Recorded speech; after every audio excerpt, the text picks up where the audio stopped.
আল্লাহর সাথে বান্দার যদি কোনো মিডিয়া সাব্যস্ত করেন, কিরকম মিডিয়া, যে এর ছাড়া আল্লাহরে পাওয়া যাবে না। যেমন আমাদের অনেক ধর্মের ভাইয়েরা মনে করেন যে আল্লাহকে পাইতে হইলে সরাসরি পাওয়া যাবে না, বিভিন্ন দেবতা ধরতে হবে, এই জন্য অনেক দেবতার পুজো করে তারপরে ঈশ্বর পর্যন্ত, আল্লাহ পর্যন্ত যেতে হবে। ইমানদার যদি মনে করে যে আল্লাহকে পাইতে হইলে আল্লাহর বিভিন্ন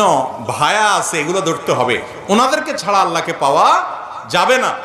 এরকম যদি মনে হয় এবং আল্লাহর ইবাদতটা তাদের মাধ্যমে করে,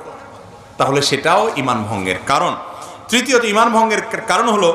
যে যদি কেউ মনে করে যে ব্যক্তি অমুসলমান,